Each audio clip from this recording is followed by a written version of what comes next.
Fresh and Buds.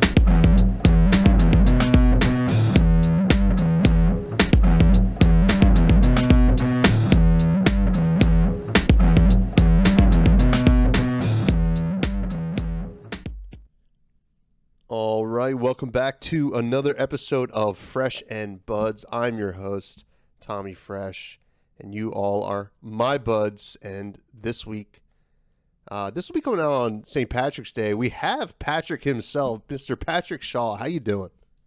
I am fantastic. Thanks for having me. Yeah, now I got to ask, are you Irish? I'm very Irish. Yeah. So it's fitting that we have. I mean, I saw your name, Patrick Shaw. Is just like it bleeds Irish. So I felt, there's a lot of Europe going on in there. for St. Patty's Day, it was just fitting, and we have a great episode for you guys today. Pat is one half of the Combat Chain podcast, another great Flesh and Blood podcast. Before we get into that, I want to give a reminder to all the good folks out there that are going to be attending SCGCon Indianapolis, The Calling. I will be there. Please look out for me and say hi if you're there. And also, we have a giveaway going on for a Fresh and Buds playmat where all you have to do is give me an unopened bottle of Ken's Steakhouse blue cheese dressing, and I will give you a playmat while supplies last. Though I'm not really expecting a whole lot of blue cheese bottles flying around, but we will see. But yeah, we are here with Pat Shaw. We have a great episode. We're going to be talking about the big three heroes that we're seeing in the meta right now, and there has been some shifts as we kind of look at the numbers from the last ProQuest weekend. We saw a little bit of Starvo shrink and Prism grow, but we will get to all that. But first, we want to talk to Pat. You are one half of the Combat Chain podcast, and we got to collaborate on a friend of the show, As Go Again Gaming's Everfest set review, which was a lot of fun. It was a long haul, man. 4 hours. It was something else, and I should have known it was going to be that long because I did a set review myself, and that's how long it took for me. So I did a total of 8 hours talking about Everfest cards, but it was a lot of fun.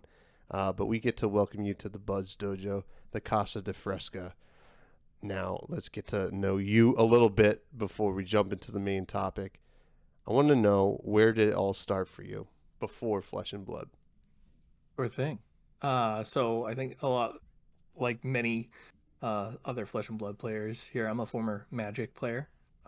Magic has actually been kind of one of the main constants in my life since I started playing. So I started playing in 1997, and actually found a Portal demo pack in a Electronic Gaming Monthly magazine, and it was just downhill from there. I loaded up on Portal. I was 11 at the time. I'm getting up there. I'm 36 now, so 11 at the time. Portal was released from Magic. I went all in as much as an 11-year-old could into Portal. There's just something just striking about the sword and sorcery, high fantasy, cards. The whole 9 yards was something that I had never seen before, never experienced, and really sunk my teeth into it. And I played it steadily through middle school. My high school actually had kind of like this weirdly robust casual like kitchen table like meta that we were just throwing cards together as much as we could. We were playing like 60 card free for all, like 5-6 person games, just completely degenerate stuff. I ran a reanimator deck with like 16 swamps, but like all dark rituals that could kill on like turn 2. But like my hands whiffed a lot, before I realized, mana curves and things like that. And but yeah, so a big Magic fan for a super super long time. Never really super competitive with it. I did try to get into when Magic Online started. Tried to be one of those like online grinders, but I'm probably the world's worst Magic drafter like ever. Oh It's no. it's it's brutal. So limited play is not my bag. But I tried that for a little bit. Wasn't it wasn't terribly successful, but always loved collecting cards, playing casually. I took it, I think, as seriously as my peak was like cons standard. I played very regularly. I took it seriously. I ended up in the very last PTQ before they changed the systems in a comic store in West Virginia. I scrubbed out because I wasn't very good at it then either. But um, after that, I kind of took a break. I discovered Commander in the end of 2018 and 2019. And I went hard into Commander. I've been collecting since '97, and the idea of being able to use my entire collection without having to go out and constantly buy new cards was something that super appealed to me. So I went in hard again. It's kind of a theme that I have with this. I go all in. So figured out what EDH was, what Commander was, consume all the content, buy all the precons that I can get my hands on, and just start building, building, building, building. And I found a local Commander group, um, played there 4 or 5 nights a week, sometimes, and just went crazy. Um, Started kind of falling out of it. So the pandemic hit, right? So in-person play uh, wanes. I start going, I start going online, right? With Spell Table launches, Mhm. Discord. I find out that there's a Discord, um, and when that happens, I once again go all in, right? So I figured, online play was the thing.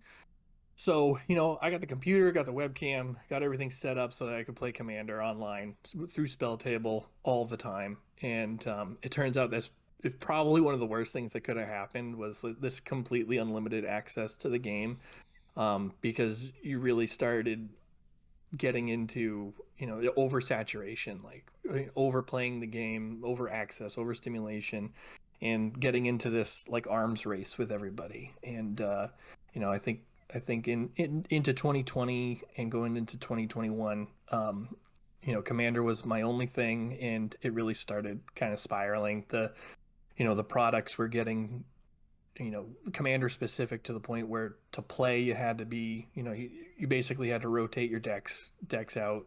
Trying to find a game that I actually wanted to play through EDH was getting hard. No one could understand what the power levels were, and I realized that the specific type of Magic game that I was trying to get out of that was just amazingly difficult to actually find. And then I just stopped. I just kind of stopped and kind of had to contemplate my whole life. Um, and then Flesh and Blood happened. Right, I've been kind of following it, through Alpha Investments. So consuming all that Magic content. Alpha Investments with Rudy was definitely one of them. So I knew Flesh and Blood existed.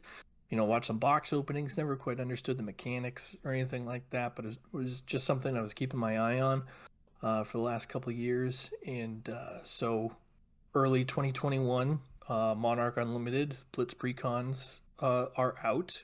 Um, I I decided to go get a couple. So I do. I get Levia and I get Bolton. Very nice, And very nice. I try them out, and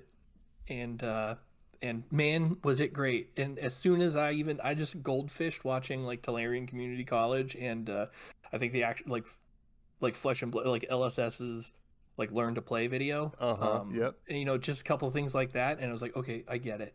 And then it turned out there's a Discord for that, so I was already Oh yeah. set up. So immediately start playing, and I was like, all right, I'm in. So I took my entire Magic collection, I put it up on TCG Player, and every time I made a transaction, I got more Flesh and Blood stuff. So I eventually cleaned out my entire Magic collection, minus literally just a few odds and ends, and I went, and got every piece of Flesh and Blood that I could get my hands on. So now I've got the whole collection. I'm surrounded by cards right now. Yeah. The only things I don't have are fabled. So Oh yeah, well me neither. So actually, that's an interesting parallel that we have right there, and I noticed a few parallels in your journey. I was always a Magic guy. Had kind of I when you mentioned playing in high school, like have like a casual scene. I remember in high school in the band room every lunch because we had this like block lunch scheduling where we had like an hour lunch, which yeah, was a yep, terrible same. idea for kids. But we got to play a ton of Magic, like in the lunch or in the band room during lunch, which is Yeah, great. You I had mentioned, ooh, I had the same block lunch. I had so we went, so it was four sections, right? So lunch period was like A, B, mhm. C, D. A was study, um, B was lunch for me, and then C and D was journalism. I was kind of into that at the time. So A, study, was Magic playing time. The teacher didn't really care that much, but so we were able to get in like a half hour of games during that lunch, and then go have lunch and then go to class. And then my seventh period, I had to study seventh period my senior year, um, and I actually ended up transferring to a teacher that I knew allowed Magic to happen in his classroom. So like a bunch of us ended up transferring into the study room so that we could keep going. So we played like an hour of Magic every day, and I was Pat, it playing sounds like you have somewhat of an addiction problem, and a little bit. that is another parallel between us. One interesting thing that you mentioned is you're not well, at least for Magic, you're not a limited guy. How do you feel about limited in Flesh and Blood? Because personally, I've always been huge in limited. Love drafting, love sealed, and I am very much in love with Flesh and Blood draft and sealed. So I have I have not had an opportunity to draft Flesh and Blood yet, but I've played a ton of sealed. By nature of, so one of my unique things here is that I don't play locally. I play Hmm. online only. So I only go out for skirmishes and pro quests and things like that. But otherwise, I'm in. So there's no I don't really have an opportunity to draft, but I did attend, like, the Tales pre-release was my first limited experience with Flesh and Blood. And from from where I stand, it is a limited experience I think I can get behind. It is one of the problems with Magic Limited for me was that it was so wide open and so complex, and you could really, you could in theory pick any card, and it could hypothetically interact with the cards that you have, but you can absolutely draft wrong, and there's no limit to what you can and can't draft. So you can end up with those 4-color piles that don't do anything. Hmm. You can try and draft, force an archetype of some sort that you might be aware of, but you know overvalue the wrong cards and things like that. Flesh and Blood Limited, I need that kind of structure that it comes with, right? Yeah. Class, talent, generic that supports potentially what you're doing there, and you can take from those pools of cards, and then that some of that's going to be, you're going to have some blue pitch because you need the fuel for your stuff, and you're going to have red attacks because that's what you need. So like it helps that, I think that limited, that structure there actually helps me from a limited standpoint, and play. So still not still not great at it, but I suppose it depends on card pools and stuff like that. It's depends on what I got, but play sealed tails, force prior no matter what, and then Yeah. go for it. You I know what's actually have. interesting about Seal's Tail or Tails Sealed is I haven't had a chance to play it since the errata, and I wonder if that changes anything. Do you think it would? I don't think it would matter as much as people might think it will, because you still have that unmitigated mixed damage coming through. Mm-hmm. That I think that drove Briar over the top and sealed more than having the Embodiment of Earth token. That makes sense. Now, so you fell in love with Flesh and Blood, clearly, Mm-hmm. Yep. Yep. as did I. Now, did you kind of latch on? So you did the Monarch Blitz decks. Did you Mm-hmm. latch on to any heroes right away after that? Who is your favorite hero to play? So, starting out of the gate, I really connected with Levia, which is, I think, is something that you can appreciate. Oh yes. Um, but so got Levia, and that was one of the first decks that I tried to optimize, right? And and so my first like 3 months of playing Flesh and Blood, I was really questioning what I was doing with everything because I was killing myself so much, and it was really making me develop kind of a complex. And like I could not win games with Levia, and some people can. I could not at the time. So uh, I was actually kind of, like I said, about 3 months in, I was going like, well, maybe this was a bit of a mistake. And then Road to National season was starting, and one of the things that turned me around was a content creator and world class player named Steelfer released his Katsu list on YouTube. And what it came with was an intelligible sideboard. And that is one of the things that in the initial phase of my relationship with Flesh and Blood was always confusing to me, was how people are sideboarding and why, and how you get this pile of 80 cards. Some of it is equipment, but taking out whatever it is to get to 60 cards. Why are you taking those out? How is that affecting your individual matchups? Looking at that from like a real amateur perspective was super daunting for me. So I've always been more of a pilot than a brewer Mm-hmm. with these things. So so when he published his list with an actual sideboard guide, I took Katsu and I ran with it. And knowing the whys and hows, uh, I really fell in love with Katsu and how he plays. And Katsu right now is my very favorite hero. Unfortunately, right now I don't think he's great in the meta, but um, he is my main man. Love Katsu. Always got Katsu ready to go. Um, had that Steel First sideboard was really my jumping off point there. Was able to put together wins and really get into my groove with the game after that. So that's how I actually, I guess, really got started with where I am right now in Flesh and Blood. So thank you, Steel, Thank you, Steel, for and I think doing that. Katsu will have its time in the sun again. Absolutely, I think Uh, it's it just on the needs to cusp shake now. up a little bit. Now, do you have any Mm-hmm. pet decks? I mean, I know I have like a billion pet decks all the time. You mentioned Levia. I mean, right now I'm not playing a lot of Levia just because of how things are going, but I think there's always hope for Levia, and there's different ways to build her. But how about you? Any pet decks? I am a warrior fanatic. They seem to be just kind of on the back end of things usually, but I have uh, I have a Bolton Raiden deck. I do not no Sabers combo for me. I'm strictly a Raiden guy. Same, same.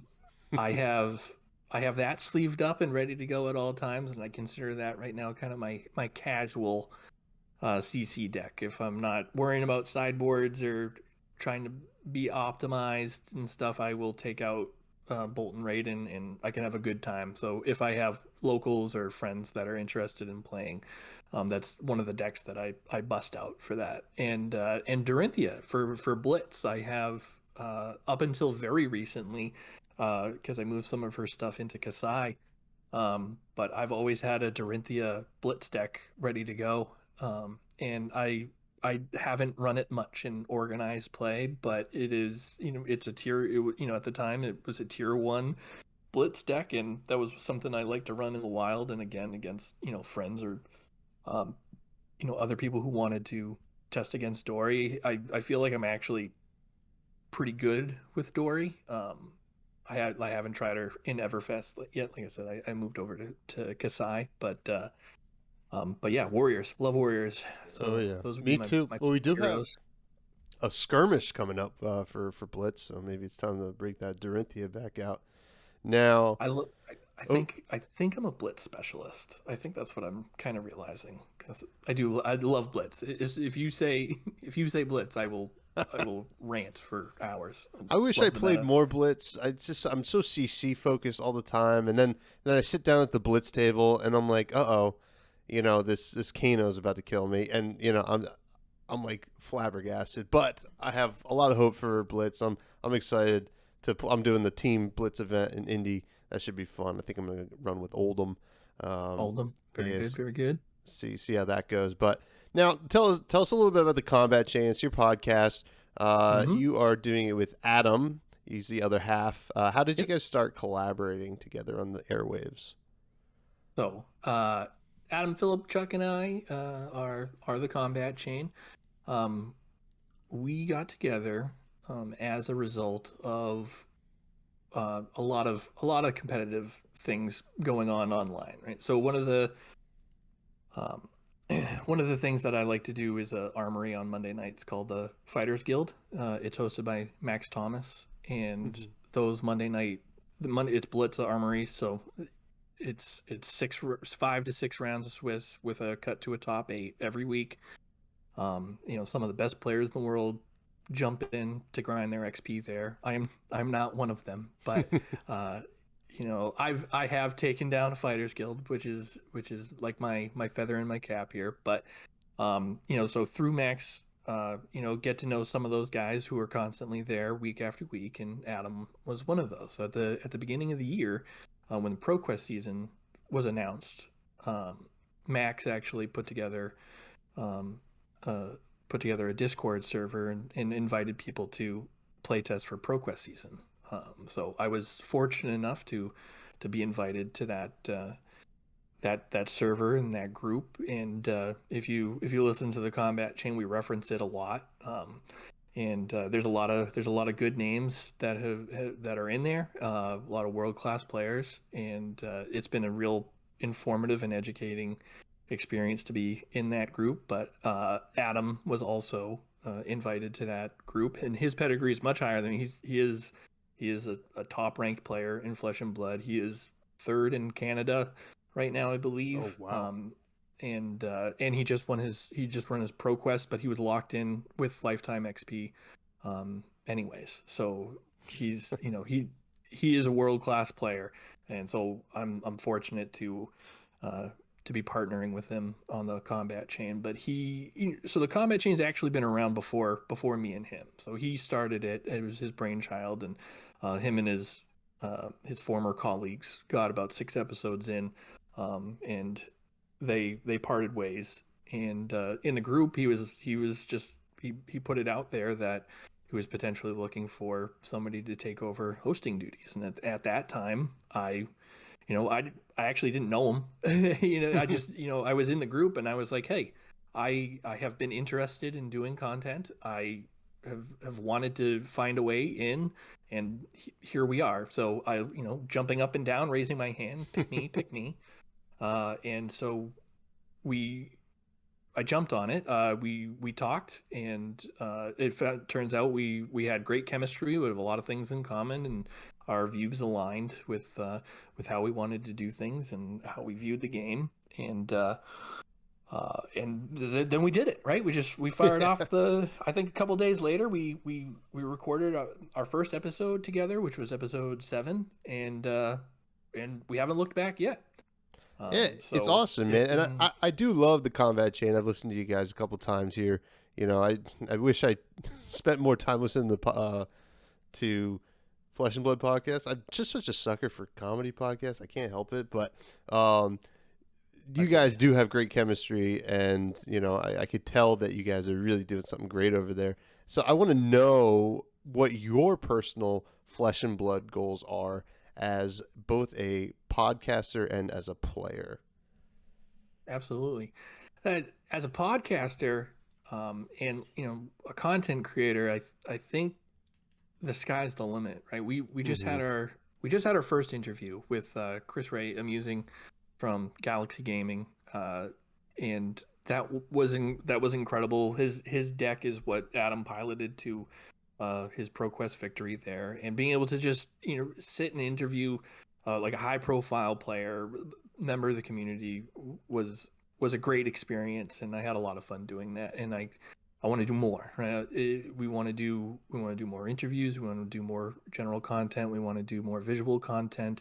I just put up a new video series on the channel, and hopefully that's the start of something that is lasting and starts expanding our scope. And we just want to engage. Right? I think one of the best parts about Flesh and Blood is the community and the access to that community that Mm-hmm. everyone has.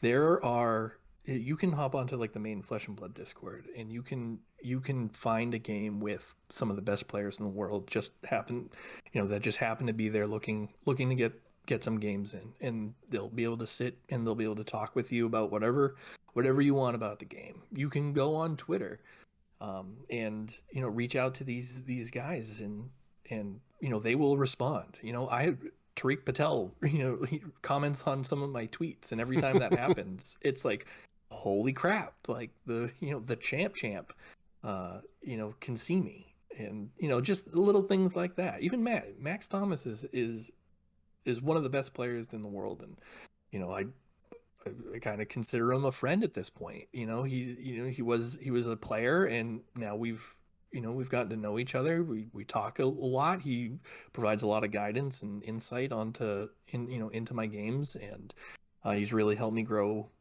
as a player. And just having that helpful and positive community just makes me want to engage more into it. And guys like you, right? The podcast community and the content community for Flesh and Blood is amazing. And the fact that we can collaborate together with Az, right? And Oh Flake, yeah, and Brutapcast, and that's an incredible, amazing thing that I don't think happens in other TCG communities. I don't have a lot of reference. I have reference from Magic, and that doesn't happen. You definitely can't not. you Definitely can't not. you know you can't talk to LSV if you just kind of tweet at him, and I'm sure he's a nice enough guy, but that kind of access just doesn't happen. No, we And are all very close knit. This whole content community, and the top level players, who a lot of them are getting into their own kind of content, Mhm. and that's what you kind of see with, like, it's Flesh and Blood's still, in the grand scheme of things, small, but Mhm. small but mighty. Yeah, Everybody yeah. is itching for it, and I know there's issues here and there. Sometimes the local armories, especially during competitive seasons, kind of break down because nobody wants to play CC against the same Starvo deck every week. But we're getting into the skirmish season. That's great. Blitz and soon draft with the new set in June. But yeah, Mhm. Mhm. and now in Mhm. terms of a player, what's the goal there? So as a player, I think that one can be kind of difficult for me. So like I do get a little I get a little obsessive, right?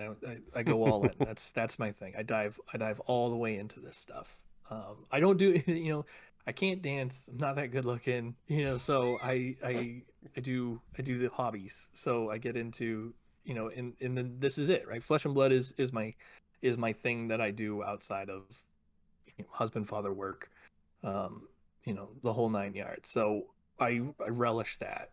I know that there's a ceiling. I don't know where that ceiling is, because I cannot put in the hours that I know is needed to be the champion of the world. Um, I don't I don't want that ceiling to be so low that I can't be competitive. Mm-hmm. I want to be the most competitive player that I can be. I understand that there's limitations there, but I don't think I've found those limitations yet. I set pretty high expectations for myself in ProQuest season, so I went to two ProQuests over one weekend, and that's because that's what life allowed. Um, going into it, I wanted to top eight. Realistically, I wanted to top eight both of them. Realistically, I was going to be okay with one of them, and I didn't end up top eighting either of them. One of them I got close. I think I got 10th, you know, and that Mm-hmm. was, you know, that was disappointing for me. And I realized afterwards, you know, and you know, in the process of losing these games and realizing that I wasn't going to advance as far as I wanted to, um, I realized that I hadn't actually invested the time that I should have into the proper play testing. And I have an opportunity to remedy that going into the next big event. I think I have the time available and I have the resources to properly play test, but it took not doing that and trying to do a major event and realizing that I probably I think I could have top aided and possibly, you know, once you're into that playoff scenario, you know, winning would be nice to have, but you know, getting into the top eight would be successful enough. And I know I know what I have to do to get there, and I hope that I can.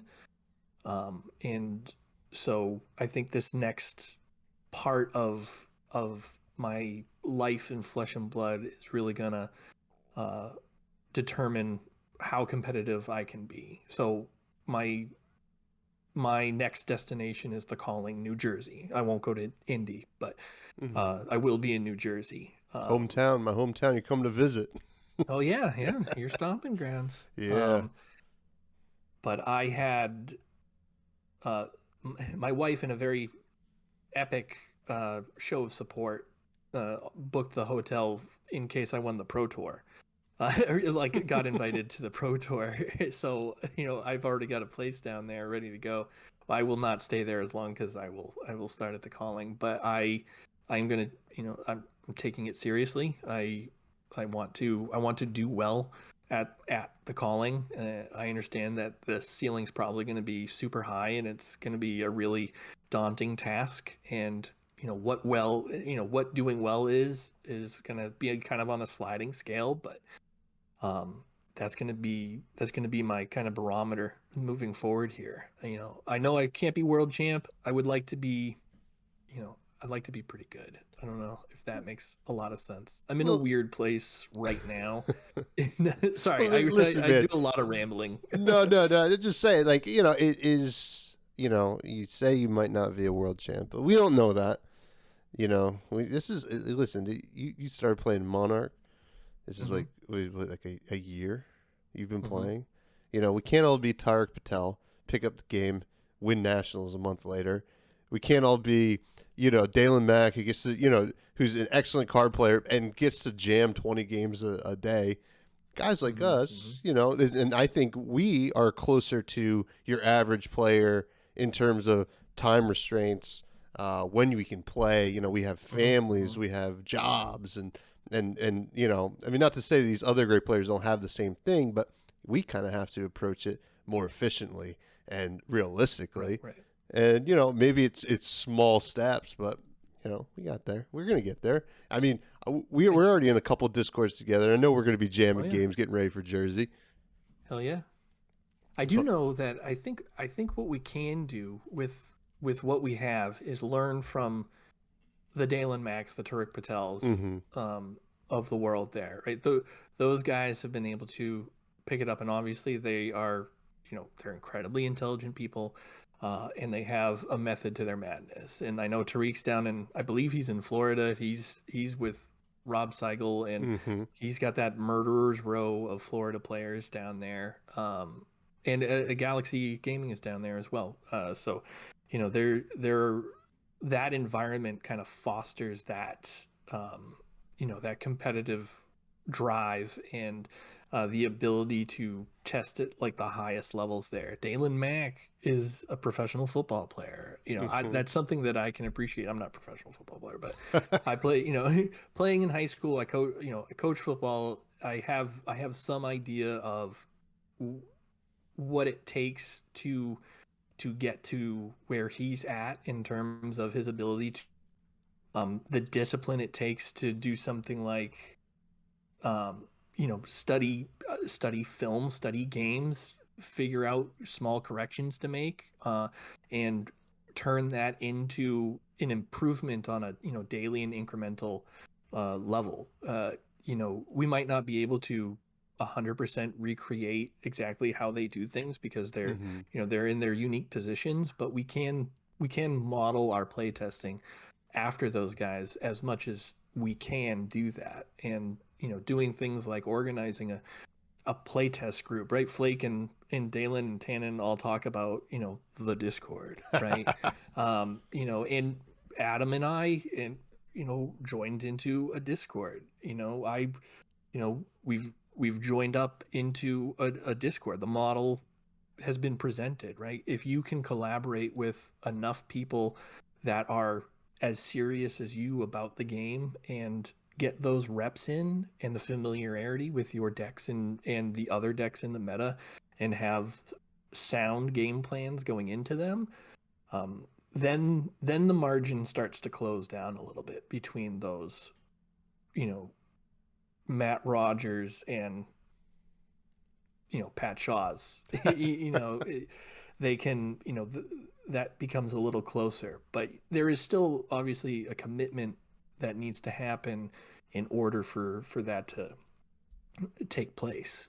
I know going back to my ProQuest weekend, I had tested a lot against Starvos and the Viserai mirror, and I actually hadn't played nearly enough Prism matchups to actually feel good about it. And my important losses came to Prism players, and I do feel like if I had gotten the reps in and understood the matchup just a little bit better, I probably would have improved enough to get into the top 8. But both days I had scenarios where I could potentially win against a Prism player and advance, towards my goals, and I did not.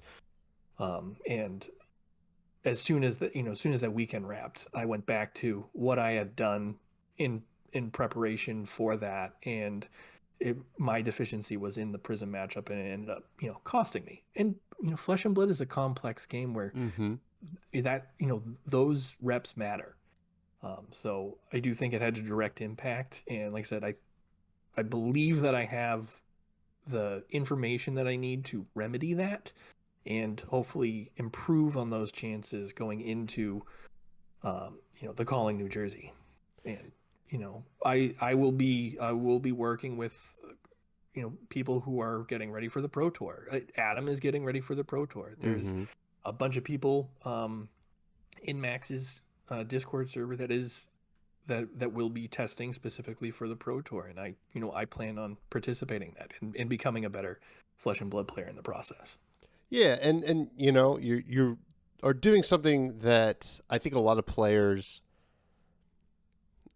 at first don't realize you need to do, and it's especially potent in Flesh and Blood, where the variance is so much lower than like a lot of other card games, where you're looking back and you're like, I didn't know what the Prism matchup was supposed to be like, and you, instead of being like, oh man, well, get him next time, you kind of sat down and said, let me look at what I need to fix there, and that's the biggest jump for any player, and that's when you start seeing those improvements that kind of pay off in dividends. So pretty excited, and I hope to test with you a little bit as well. But you mentioned Viserai, you mentioned Starvo, you mentioned Prism. I think it's time to jump into the main topic. Normally I would have a crack-a-pack, but I've been moving for the past four days into this new apartment. I've totally forgot to stop by the comic book shop today. So no crack-a-pack this week, but that's all right. We'll get back into it next week. But here, I got. I'm just gonna throw a little curveball at you. Yeah. So you and I, and the others have exhaustively reviewed Everfest. Yeah.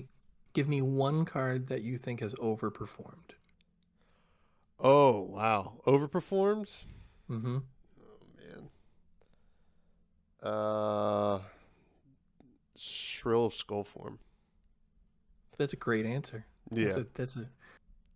If you had Consi- to pick red or yeah. blue, which one? Which one? Red or blue? Mm-hmm. Blue. Yeah, that's a good choice. Yeah. I'm playing Viserai this weekend, and Excellent. um, I'm gonna be honest with you. I mean, I've always played against Viserai. I know what Viserai Mm-hmm. does. I until I picked up the deck a couple days ago, I don't think I could have ever told anybody the exact hero text on Viserai. So it's gonna be something else. I've been practicing a lot. I'm excited to play with it.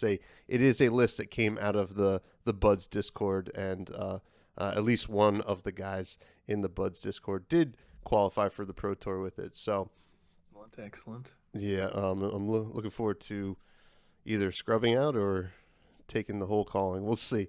But I want to get your take on the meta as it stands right now.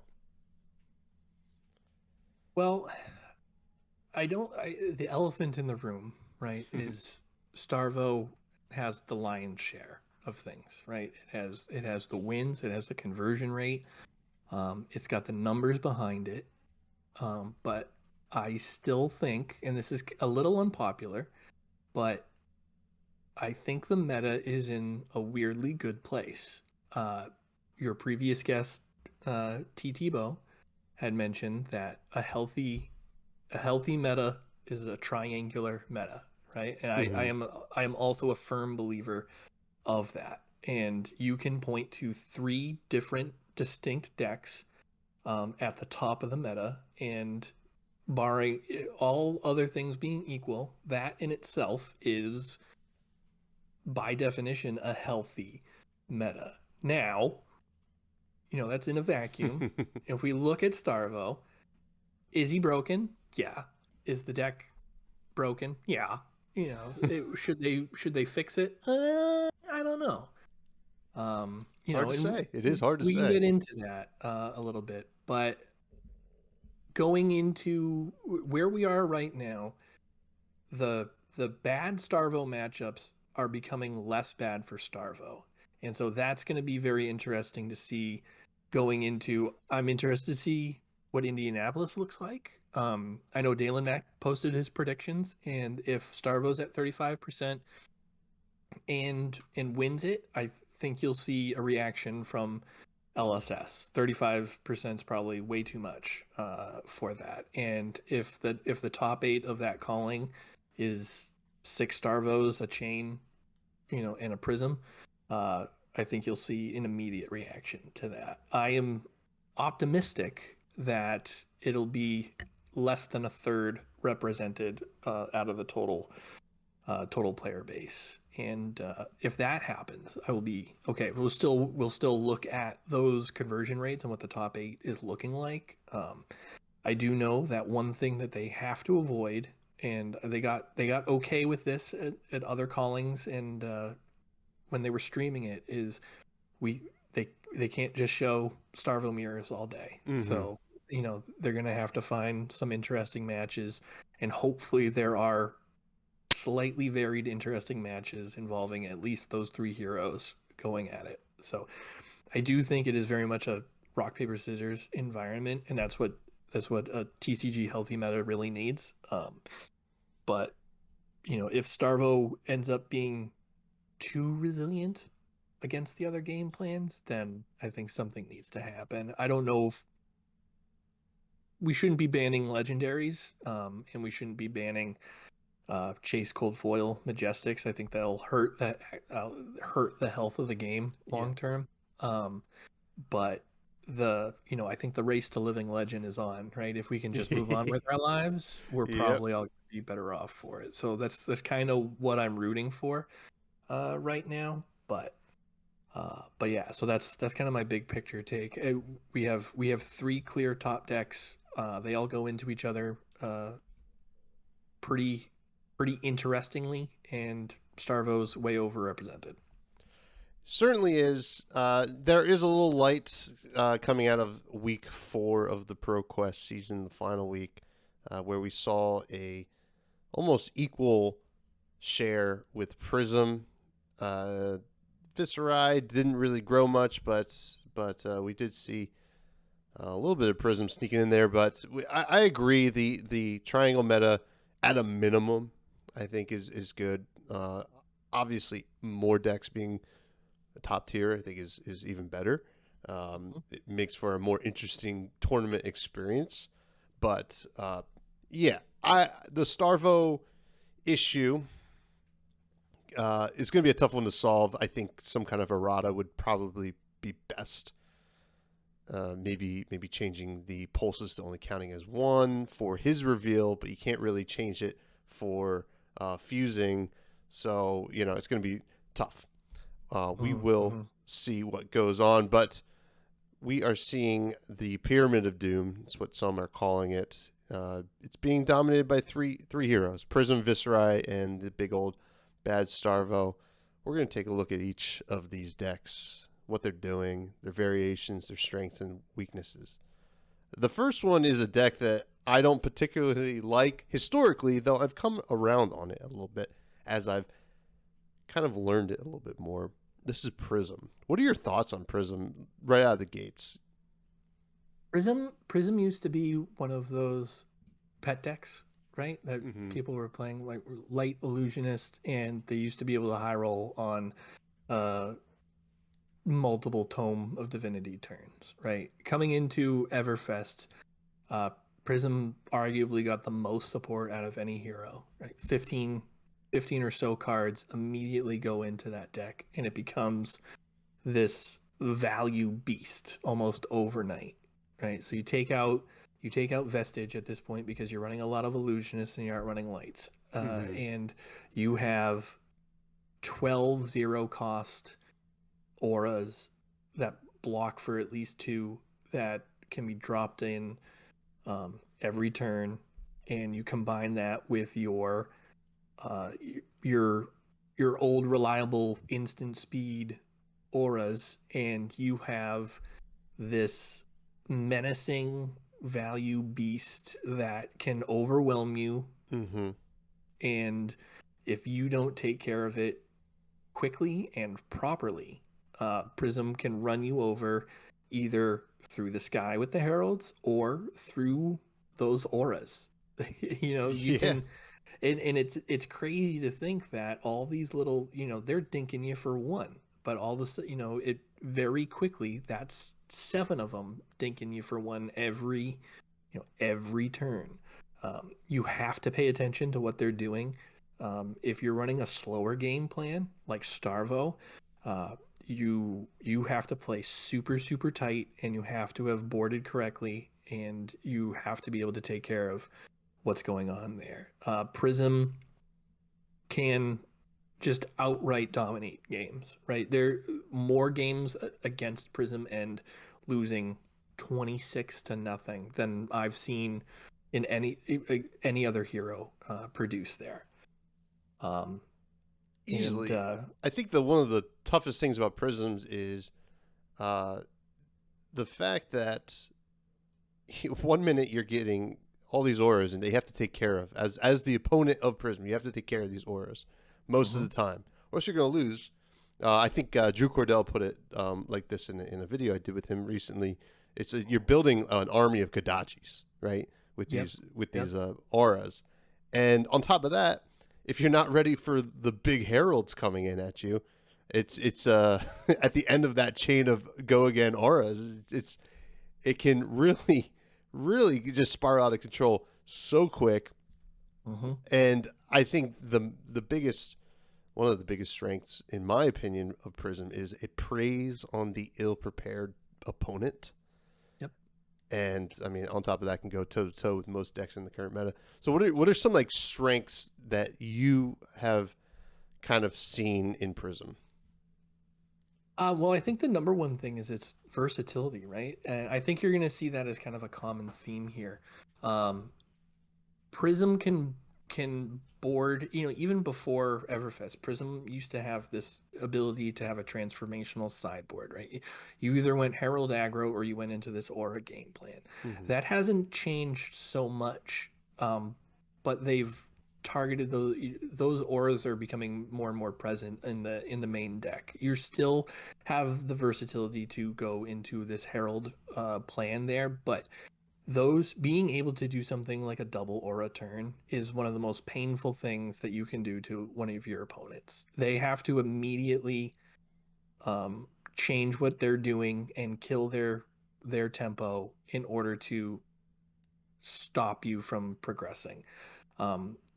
Prism's even gotten things like Miraging Metamorph, right? That is when the old plan used to be like to pop Phantasm or, something of that nature there. Now Prism even has the tech to punish you for making the correct play at the time. But that is one of its biggest strengths there, is being able to put those auras down, force you into a decision you don't want to make immediately, and play around with those instant speed auras, and playing around with the now even more convoluted combat steps, using the stack, and they just added combat resolution to the comprehensive rules, which is coming after reactions but before damage calculation, and being able to pitch and create a shield and catch your opponent off guard by creating a shield but giving your thing go again before you didn't realize it had go again before, so you weren't planning for it, and now they can chip in those Kodachis all over again. And it's those types of plays that will just ruin an opponent when they're not ready for it. Yeah, and one of the things is it also, a strength that I've found with Prism is it really punishes an opponent who's trying to be greedy, because sometimes you're sitting there against the Prism matchup and you're looking at the auras and you're looking at their life total, and you kind of like, well, you know what? If I can just pressure their life total, I can get around these auras, and that is oftentimes not the play unless the math works out, which it rarely does.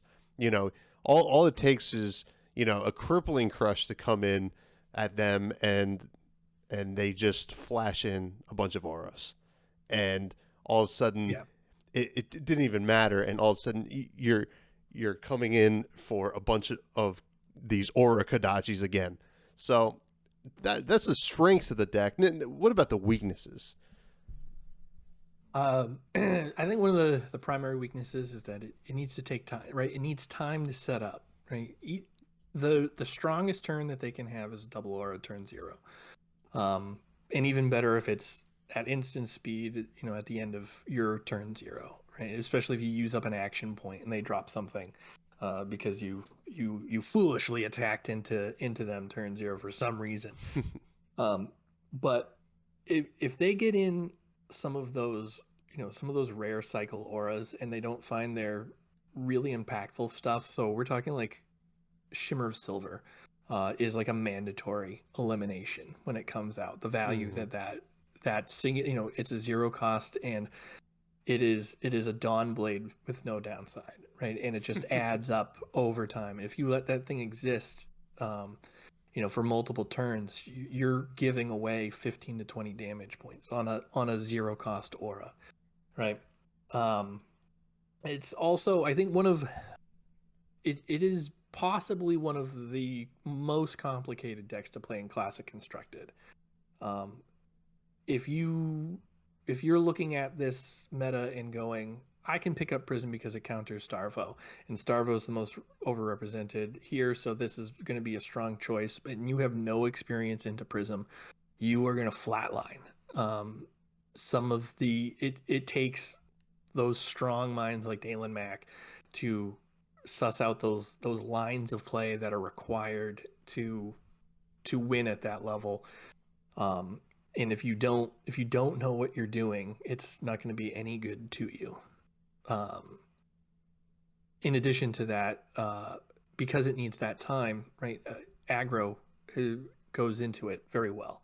Viserai's, Katsu's, Lexi's, the ability to go again, go wide, get action points.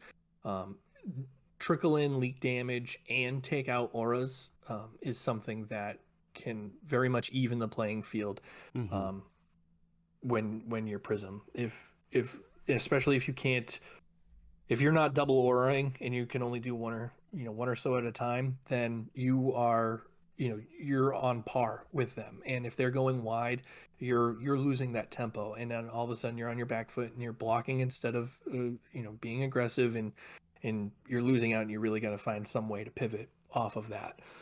One of the things I don't like about this current iteration is the lack of vestige. I think I am more scared than anything else of a Halo vestige into double tome turn. Every time that happens, everyone's sphincter clinches right up. Right, they're gonna draw. They're drawing 7 cards, and they're gonna find a way to win the game out of that. They're gonna multiple Herald of Erudition. They're gonna do something crazy when you do that. You're not worrying about that right now. So I think that cards cost more now than they did with vestige, because you didn't put something into soul, and you didn't have you're not able to pitch blue for 4. I think that matters. And yeah, I think that's what I got on Prism. Yeah. You didn't mention how good Scabskin Leathers is against Prism, though we're not seeing a whole lot of. Yeah, Brute has a great game. Scabskin Leathers, I can toss out the window. I can't with that. 3 action points would be great. Turns out 0 sucks, though. I don't know. Yeah, it really does. But you know what? Sometimes, to beat the high roll, you got a high roll. So absolutely, but to your point, though, not Scabskin so much, but people are putting in their lead the charges. Yep. Now that's becoming super popular. Starvo is shoring up that matchup by putting in both Blink and Flash, I believe it is. Yep. That's 6 action points that, unconditional going into that. Those action points are significant, and especially if you're a Viserai or a Starvo and are able to take down multiple auras through additional action points and then still maintain some go again or something like that, that's the spot you need to be in. And if you can be there and eliminate their board state, you are winning that matchup. Yeah. And some good matchups, I would say, are traditional Guardian, and just in general, any deck that is taking a little bit of time to set up themselves, which just lets Prism set up, and as we said, that Prism once set up is a nearly unstoppable force. And some, as we said, the bad matchups, you got to look out for go wide and extra action points, and that kind of strategy to be able to chip in some damage and pop an aura is usually good enough to win. Absolutely. I think I feel real bad for Katsu right now, because Katsu plays into 2 of the 3 pretty well, but I think Starvo eats it for breakfast right now. Yeah, it's unfortunate for Katsu, but hey, let's get that living legend, and then Katsu's back on the menu. The next deck is a deck that sounds like we're both playing right now, at least in the near future, is Viserai. So some Viserai. Oh yeah, so the OG Runeblade. You like Rune Chants? Well, Viserai is gonna make a ton of them. This deck has finally gained some steam and popularity in competitive metas after some real good help from Everfest with cards like Swarming Gloomveil and Revel and Runeblood. I mean, these cards literally took Viserai to the next level. It has a nice suite of go wide cards and lines, can easily spiral out of control. The damage output is so high. I mean, it reminds me of the Seeds of Agony chain decks we saw pre-Tales of Aria. And some lists, they can easily transition into OTK, which is some people like to run into Starvo. What are some strengths for Viserai?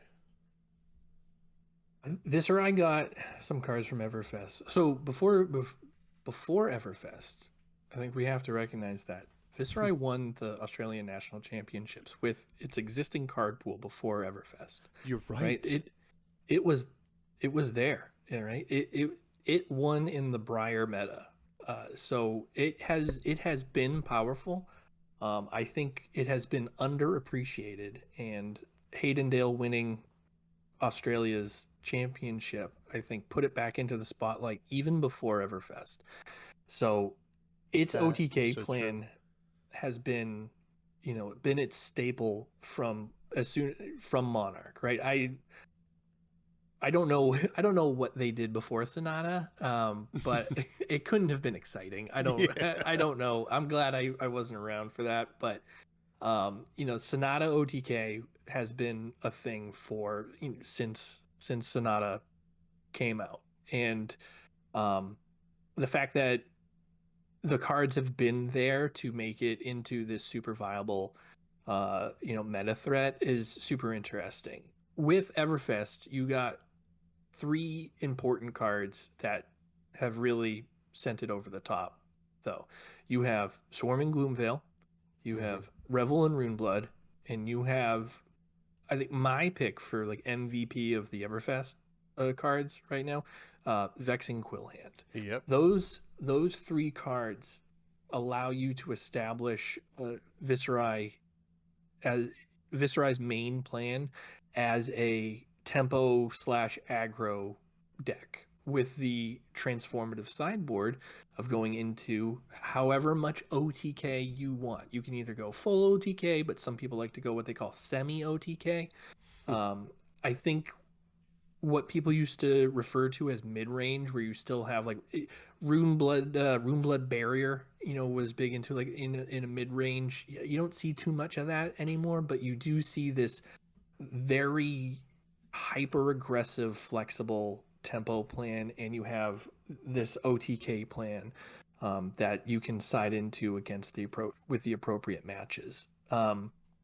This tempo aggro plan allows for what I think is the most creativity out of the three decks that Yes. we're talking about today.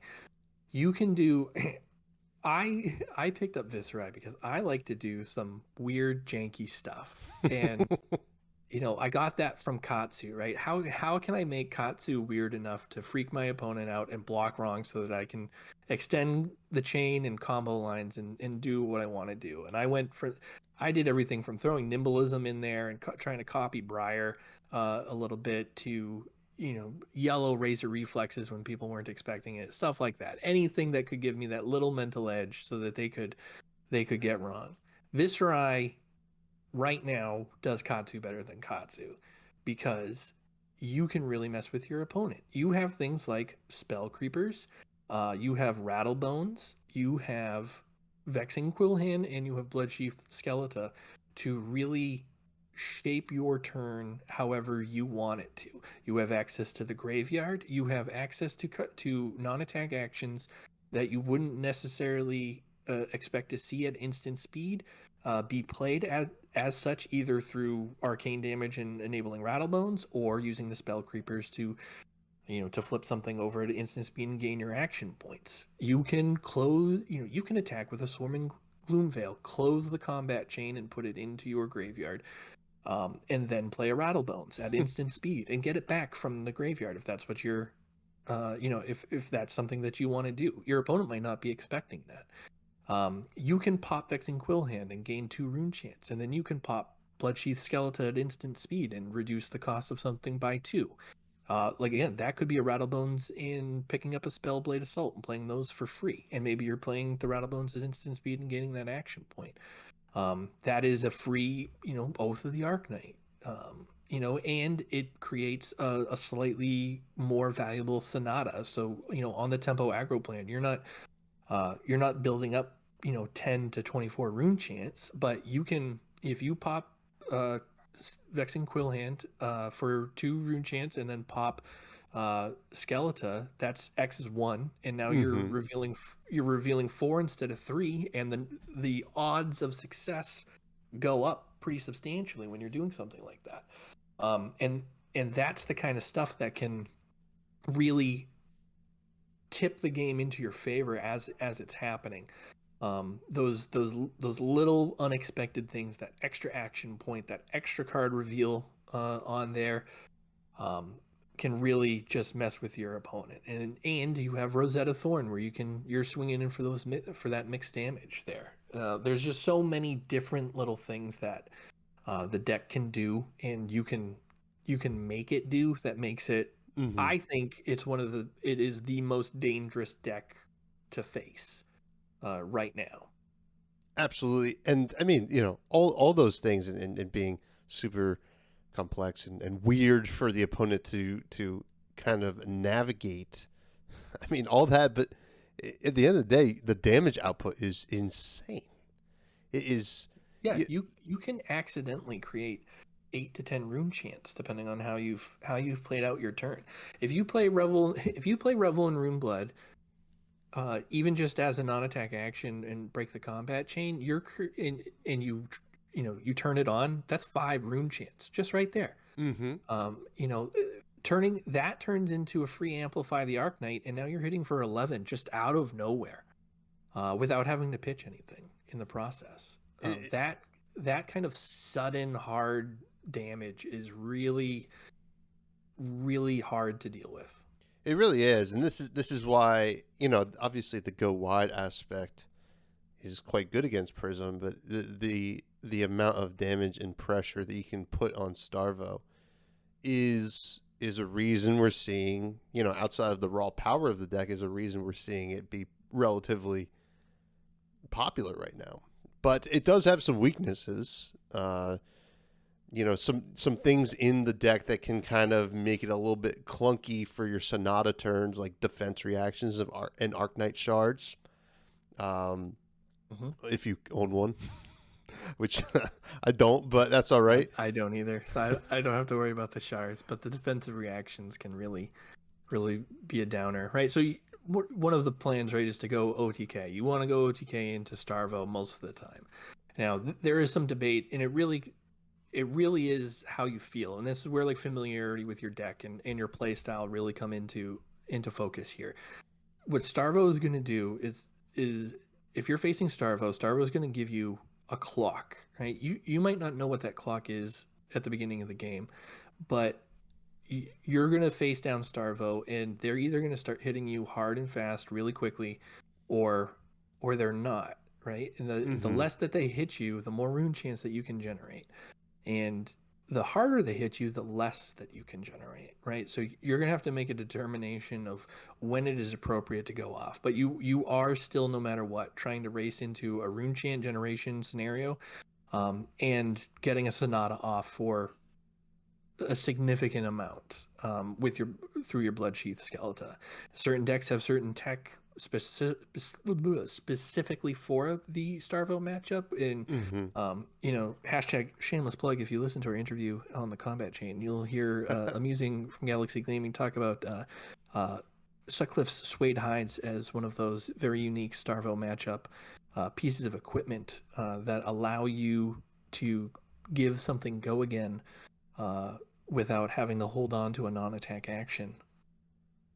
And that is one of those very spicy things where you can, right, if you hit Sonata for 14, right, and you hit everything, but you're really trying to line up that you get Ninth Blade into your hand, right? If you just play Ninth Blade and do the thing that you're required to do, you have no ability to continue on, right? You're going to have to play something suboptimally in order to keep the chain going, like a Rune Flash or a Meet and Greet, whatever you have that enables go again outside of that. But what you really want to do is hit with a Ninth Blade, because that's what it's there for, right? So you want to be able to hit with 10 Rune Chants and a Ninth Blade. With Sutcliffe's Suede Hides, you don't have to have a non-attack action and play with spell creepers to gain that action point. As a reaction, you can pitch one of the million cards that you just put into your hand and give your attack go again, because you've already played Sonata that turn, and then now Ninth Blade has go again, and now you have an avenue to continue on your turn more optimally than you would otherwise. So that's a little spice for you. If you're not running Sutcliffe's, I recommend running it. But back to that kind of comfort with your play style, getting into that semi OTK scenario is where you're going to be at like 10 to 14 rune chance. Some people are very comfortable playing into that, and what you're really trying to set up at that point is that big first punch, right? That big haymaker blow. It's not going to be the OTK, right? It's not going to be the one hit kill there, but it will start your tempo plan.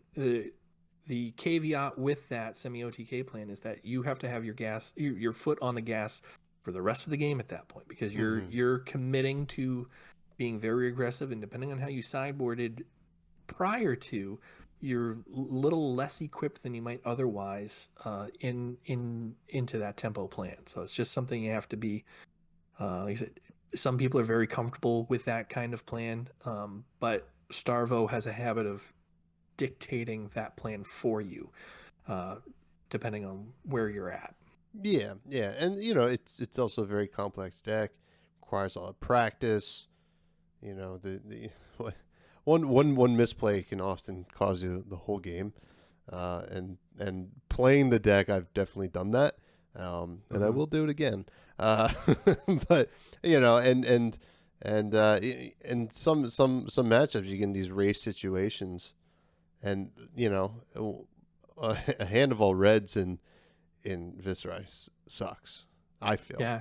I think that ends up being the case in the Viserai mirror ends up being this kind of situation where you're both going into the matchup looking to just kill the other person as fast as you can. I think one of the things that you can do to help yourself in that matchup, if you're going in the mirror, you're most of the time trying to go second, right? Which seems a little counterintuitive because you think going first you're generating the rune chance, but if you're on that tempo plan, right, the second player is the tempo player. So if you're playing tempo, you have that tempo turn. Going second is one of the things that you can do to swing your your win percentage in that matchup up, is by starting on that tempo turn, being the first guy to actually deal real damage in the turn there. But that Viserai mirror ends up being just a crazy swingy race, and usually comes down to who pops Vexing Quillhand first and loses their ability to Arcane Barrier outside of Skullcap. Some people run Crown of Dichotomy in the matchup, and that's pretty solid, something I can get behind. But specifically, I think for that reason is to maintain your Arcane Barrier. But it really comes down to just this gross, just aggro fest. It's one of those. It might as well be a blitz game. It's just like it's a 10-minute murder fest, and someone dies really quickly. Yeah, and you know what? That could be fun, and personally, and I think it's the best. I love it. I can't. I think we both agree that Viserai is probably our favorite of these three. But we're gonna move on to the villain of the story, Starvo, the big bad guy of the format right now, our newest adult hero from Everfest. Now, this is a little side note here. Everfest was a supplemental set, and I feel like, what did Starvo supplement? I don't know. I mean, I guess it's a hero to supplement all the elemental cards that you're playing in Oldham, Lexi, and Briar. Anyway, that's another rant for a different day.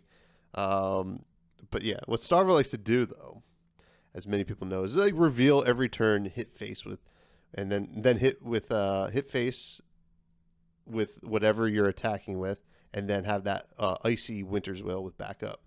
The Oaken Olds and Crippling Crushes are the real all-stars here, as we'll mention that the card quality beyond them is pretty low and clunky. When you're staring down the 9 Dominate, Go Again, Autumn's Touch, you're not as worried. I will say that. The 3 different pulses smooth out the reveal hands, as that they count as 2 different elements, so you only need 2 cards to reveal. And Crown of Seeds is another absolute all-star in this deck. We had seen Crown of Seeds do some work in Oldhim, and we are now seeing it in Starvo, kind of doing the same thing, but the filter aspect of it is so much more important. Now there's two different versions of Starvo. I think the most common version that we see is Captain Planet, or the kind of high elemental reveal version of the deck. But we're also seeing Captain Crunch as well, which is more your traditional kind of Guardian deck, being very defensive, wants to hit its second cycle of pitch and kind of grind out the game, as opposed to the other one seems a little more aggro. Now, what was that? I have seen a new variant starting to come up. That was this COVID? is- No. Yeah, basically, this is Omicron Bravo. It is intense. There's a variant that I've seen with so Channel Mount Heroic is becoming pretty popular in Bravo, but I have seen in Lightning Earth a Starvo deck that does not run Ooh. ice at all, but still it does things like Briar Cheerios did with Channel. It very much in the same vein, plus Guardian stuff, where it's running Scar for Scars, Lightning Surges, Entwine Lightnings, and trying to get those those seven hit turns. It's running Earthlore Bounty and things like Tome of Findel and Tome of Harvests to get the card draws and the seismic surges there. I believe Awakening is an Earth Fuse too, so I think that's in there as well. We'll talk about Awakening when we talk about this, but there is I would qualify that as even a third version of the deck that's starting to become popular. I believe it's won a few different pro quests at this point, but it is something to keep an eye on. A lot of zero cost elemental cards that Briar Cheerios used to run. Starvo? Is that what we're gonna call it? Uh, Captain Cheerios, Captain yeah. often off-brand, Captain Crunch. Yeah, Captain Fruit Circles. Yeah, Yeah, Mr. the Fruit Loops. yeah. Well, that's interesting. I had not heard of that version of the deck. It kind of sounds kind of cool. I'm not gonna lie. A little more my play style than something like Captain Planet. But the strengths of at least the most popular version of the deck, highly consistent. The deck is built to activate the reveal as much as possible. Carries all three pulses. I mean, it's unreal, honestly, how often this deck reveals and then smacks you with a big dominated attack. Do you know the number offhand, the percentage of some of these decks? Like, I've heard it's like 70 to 80% chance to reveal. So I'm going to paraphrase a little bit. So the traditional Captain Planet deck without Crown of Seeds has about a 30% chance of hitting the reveal, right? With Crown of Seeds, that goes to almost 50%. Holy smokes. Some of the decks that are built around that reveal can move it to north of like 66%, Wow. right? Which means at that point, there's a lot of complaints that the deck is high rolling you, right? It is not high rolling you. It is doing exactly what it is designed to do, and it is to hit that reveal as often as possible successfully. I think some of the earliest versions that were almost purely elemental with only a couple cards were hitting it between 50 and 70% of the time. And there are builds that are centered completely around doing that. And they are running some subpar cards, but they are running, like, I believe it's like at least 18 of each elemental. That's not north of 60, I don't think. Yeah, my math might be slightly off, but it's not. But they've upped the elemental count so that they're, and kept the ratios even so that they can hit those reveals even more often. And they are okay with coming in with those vanilla hits, because that +2 dominate go again is going to be good on whatever you put on it. Yeah, it really is.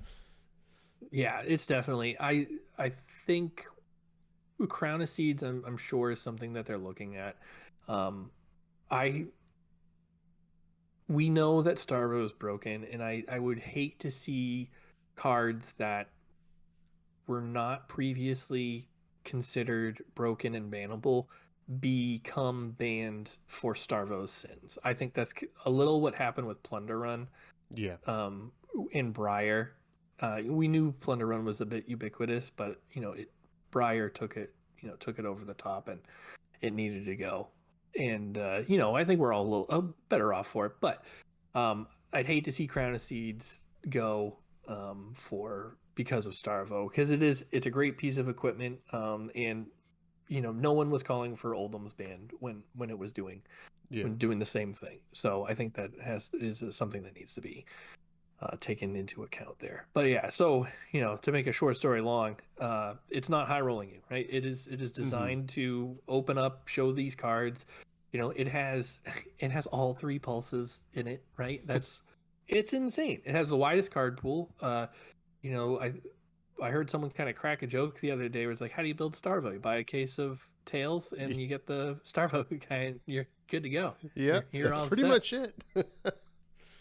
But you can, right? It's actually pretty reasonable to build. In fact, if we're getting into, not to get into the weeds here, but all three of these decks are actually outside of the equipment for some of them is actually they're not bad to put together. Like No. you can get the deck together pretty easily. So that's, if anything, that's a good sign for the game. But Yeah. I would say outside of some of these Majestics for Viserai have definitely spiked quite a bit. yeah, they are. But outside of that, I mean, Yeah, the they rest have is been like spiking. commons. Yeah, right. So like, even if that's the bulkier cost, you're still actually at a pretty reasonable price here. Mm-hmm. But speaking of expensive things, right? Starvo has the widest card pool and the widest equipment suite that I think anyone's running. I think Starvo is one of the first heroes that, like, most of its sideboard is actually equipment. Like Yep. you might actually side in and out 6-ish cards, depending on your matchup, but the rest of it's going to be you're siding in equipment specific to your matchup because it has access to freaking everything. Heart of Ice for the right matchup. It has access to Shark Charmers, right? Yeah, Crown of and Seeds, a Shark lot of people Charmers. play it. Yeah, and it's a great sync for, it's a great way to filter out, and especially on those heavy elemental builds there, it's a great way to accumulate damage over time. So yes, or I'm sorry, I got You're good. You're good. Yeah, I mean, basically, what we're getting at here is Starvo was yeah. quite strong. Sometimes you high roll and you hit all the time and all the good cards to attack with and win games. Obviously, I've played a tournament with Starvo, and I'll tell you what, you do low roll too. And it stinks. It feels bad, but another great strength, or I mean, well, is a strength of the deck. I don't know if it's great that this is a strength. Is that it's very easy to pick up and just jam. Mm-hmm. That's a touchy subject. I think a lot of people feel like maybe it's just a little bit too easy. I don't think that's the case anymore. I think when the deck was new and people didn't have plans for it, the deck, like, more inexperienced players could pick it up and spike with it. I don't think that's the case anymore. I think that this is everybody's figuring out the ins and outs of the deck. But I agree, and I think that's why you're seeing Starvo's matchups start to improve as Mhm. well. On the right, in the beginning, it was Starvo lost to Prism, right, and that's no longer automatic, and I think that's because good players are getting better at playing it, and that's a dangerous proposition. Yeah, it sure is. But all these strengths that we've talked about, there are weaknesses, and one we already mentioned was the card quality is pretty poor and clunky. At least in Planet, I think that Crunch fixes that problem. Kind of running almost like a souped up Oldham versus like Oldham Bravo kind Yeah. of Yeah. mix, and really has the long game. Doesn't really have to worry about aggro as much, kind of getting out aggroed. Um, but also, variance, as we said, it can high roll and it can low roll, and it can even high roll but also low roll. I've been Yeah. able to Yep. reveal and not attack with a two or better, uh, Oh, oh, yeah. which is That's it's not great. that's not great. Now, I actually in a pro quest that I played Starvo, I played a guy that actually is in the Buds Discord, Turtle Maturin, and he was on Viserai, and we had a close game. I did not see a single Okanold or Crippling Crush, uh, and sometimes that's just Yeah, what right. happens. When Even even if you play all 6 of them, that's just 6 cards in 60 plus, right? That stuff happens. It does. Uh, It does. And it is disruptible. You're seeing a lot of decks. You're seeing I've seen uh, Pummel, Levia, Pummel yeah, just right. being played in general. Pummel in the That mirror is yeah, huge right now. I yeah, think you're starting to see some of that. That's one of those things where it's definitely there's some debate on like the true value of it because it's you get those people that are super into like what tempo means in Flesh and Blood, and if you're pitching a card to play a card so that they lose a card, are you really getting value, so forth and so on. And mm-hmm. to that I say 4 damage and discarding a card is bad for you if you get hit with that, right? No matter what else your opponent is doing, if you get hit with a pummel, it sucks.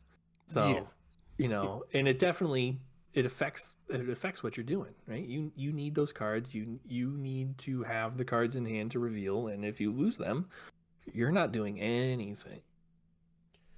you're not, and that is where the deck kind of falls apart, at least in its most popular form.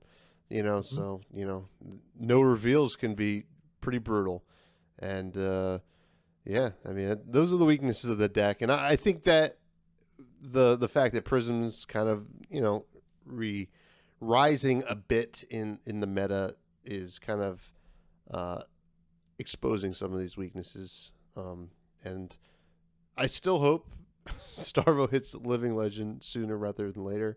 But it is possible that we see some kind of what's the word I'm Right. looking for? Kind of like an evening out Yeah. as the next booster set comes out, and we have a whole new batch of heroes that could, honestly, just change up the whole meta in general. I think it would be depending on what happens on this calling and how the how the rest of the month turns out in going into Pro Tour New Jersey. It would be nice to know that the meta will be slightly different if this is the case. If this ends up being what it is, um, I think the April announcement will affect how we play test for Pro Tour New Jersey. Yeah, absolutely. It'll be interesting to see what that announcement brings. Mm-hmm. They haven't been shy about doing something, since we saw Chain No, and Briar. So it is possible, but I guess this is probably a little bit healthier of a meta that we saw. Other than, I've seen people, I think even Matt Rogers on Instant Speed said that he felt that the Briar meta was actually pretty healthy.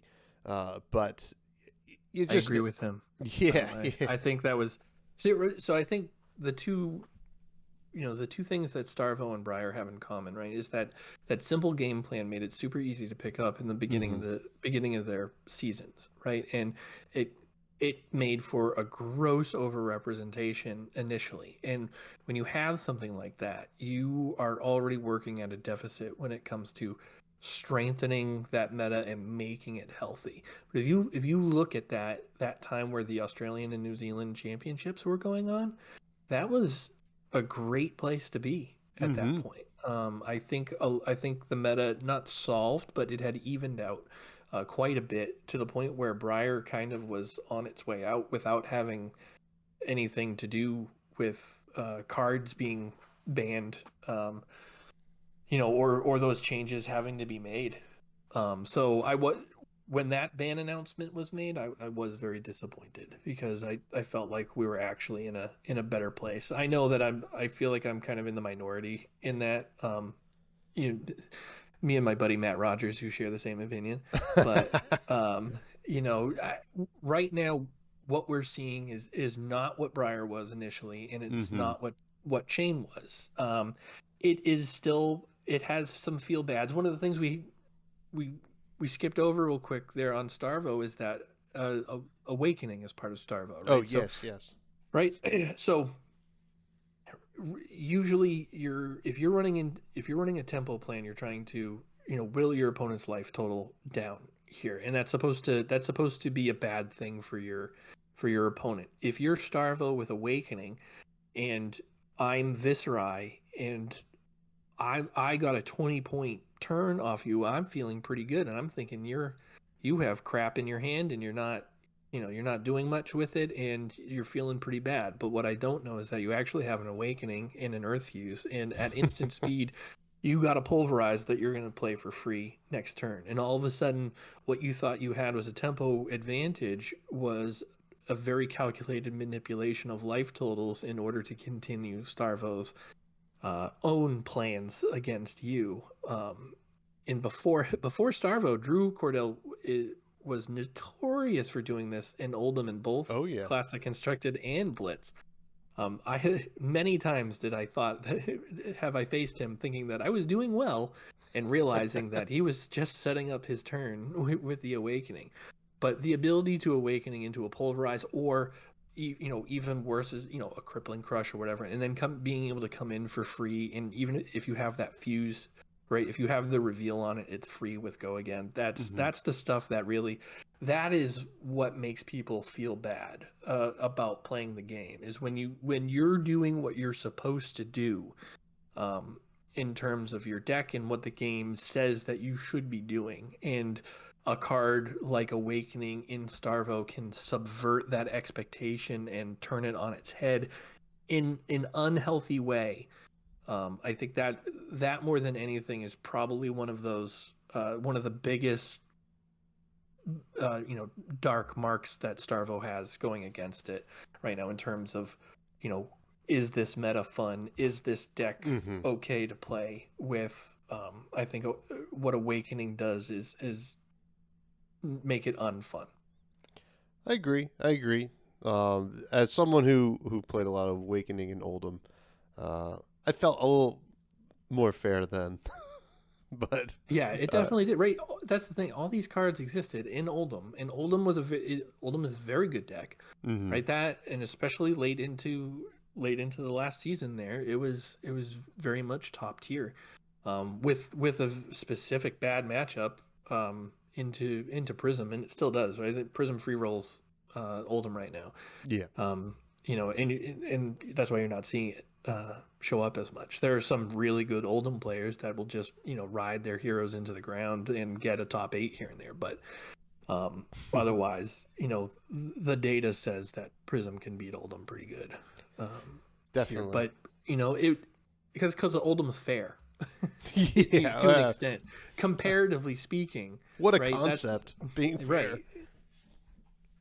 But there's it'll be interesting to see how this goes, right? Flesh and Blood's a great game, right? It is. If you take out, the big question is what happens if you remove some of the things that people think are unhealthy, right? If you take out Starvo, what does that do? Do you have this utopian society where every hero becomes viable and you have this perfectly balanced game system? Likely not, right? Something else is going to rise to the top. And you're always going to have that top tier deck. Is this game in a place where it can have something close to that perfectly balanced scenario? It'd be nice. Yeah. I always think if you take off that top competitive layer of decks, right? If you took out just those big 3 right now, Yeah. how wide open would the game be? And I think that's one of those those things that hold some people back there, where you are actually 3 decks away from this 12 deck, just smorgasbord of 1.5 two tier decks that would all just smash into each other super good, and you'd have a great time. But you do have a tier here, and you do have, and we're talking about the top of the meta right now, and you're going to see, until something changes, you're going to see these 3 decks plus some outliers here and there be what they are. So, is that enjoyable to me? I love it. I don't know, I can't get enough of this. I think it's great. Like I said, I'm coming from maining Viserai, and the matchups that were what you thought they were at the beginning of the year, where Viserai would go into Prism go into Starvo, went into Viserai. All of those matchups are getting a little more muddled. Like Starvo can actually go into Prism pretty well. Viserai has kind of a worse time going into Starvo than it was, and it's tightening up against Prism. Everything's kind of evening out a little bit, and those numbers are slipping, and it's really muddying the waters, but it's making a very interesting meta right now. It sure is, and I'm excited to see how it shakes out. It'd be interesting, something that I was thinking about, if nothing's done and Starvo almost gets to, I think the ideal situation is Starvo almost gets to Living Legend, and then we're in a scenario where we're watching large tournaments and we're rooting for Starvo to win just for the Living Legend status. But this has been a great conversation. I want to ask you one question before we do plugs and talk a little bit about food. What is your prediction for the winner? I guess we'll say winners of Indianapolis Calling and the Battle Hardened that is going to be on Sunday. Well, what I'd like to see, I suppose probably not. I think that there's going to be a deck that is teched out and avoid matchups and get into the finals against the Starvo, and it's going to be like a Chain or a Briar. And I think a Chain or a Briar will actually end up winning the Calling Indianapolis because it has something about it that brought it over the top there. I think the other Rune Blades are kind of dark horses in the meta, and I think the right pilot and the right cards going into them can actually disrupt what's happening here. And I foresee something very similar to Tyler Horspool bringing in a teched out Prism deck and winning the Calling when everyone thought Chain was going to win. I see something similar happening in this one.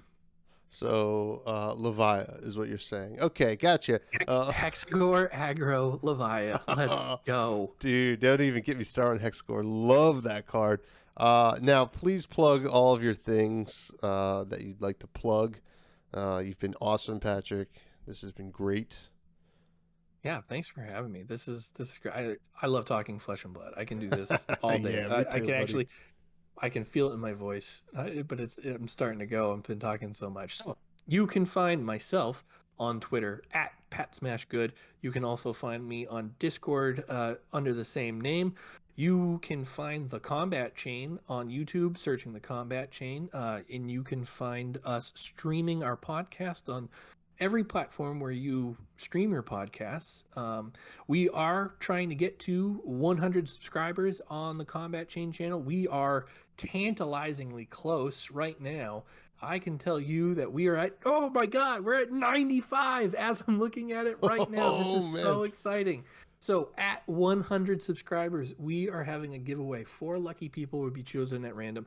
We are going to give away, we have card sleeves that we're giving away. We have Gamegenic deck boxes sealed.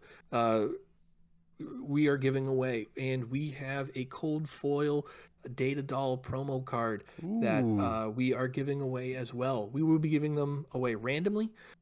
So if you want in, go to the Combat Chain YouTube channel, like, subscribe, hit those bell notifications, get us to 100. We are recording our next episode Friday night, and we're hoping to be giving away those prizes on that recording, and we are so close. I think you're gonna get there, buddy. I know I'm subscribed. And We appreciate it. yeah, and everybody, I'll plug, or I'll drop everything in the show notes for you guys, all your links. You guys can still find me on Twitter at FreshBudsPod. You can join the Discord, the Buds. Pat's in there. We have a good time. We talk about all things flesh and blood. We talk about food. We talk about everything. Subscribe to my YouTube. Not quite close to 100 subscribers, but maybe I should start pushing that. Maybe I'll do a giveaway 100 as well. What do they say? Rising tide floats all boats. Let's Oh, do yeah. this. Let's get there. Yeah, it takes a village, buddy. I'm And saying. yeah, you can and you can email the show at freshbudspod gmail.com. Or I guess the other way around, freshbudspod at gmail.com. And we always like to end the show with a little bit of food talk. I believe you have some food that you want to talk about, Pat. Tell me about some food that you want the world to know about. So not so much a food, but we're going to talk about a seasoning today. Ooh. And I am obsessed with Slap Ya Mama all natural Cajun seasoning. I put it on everything. My favorite thing to do is to coat it all over a ribeye steak before I put it on the grill. It is amazing, but I will put that thing on my eggs. I will put that thing on a tuna sandwich. Just whatever I can sprinkle it on. It is amazing. I'm a huge Cajun spice fan, blackened chicken, that kind of stuff. And Slap Yo Mama Cajun seasoning is my favorite seasoning to go on just about everything. I'm gonna have to look into that because I also love anything Cajun. I wonder if it gets good distro down here in Jersey. If not, I'm sure you can buy it online. That sounds amazing. Yeah, it's not super niche. You can find it in a lot of different places, but yeah, Slap Yo Mama, great name. Don't respect your mothers, but spice up your food. Absolutely. Well, Pat, this has been great. This has been another great episode, and looking forward to talking to everybody next week.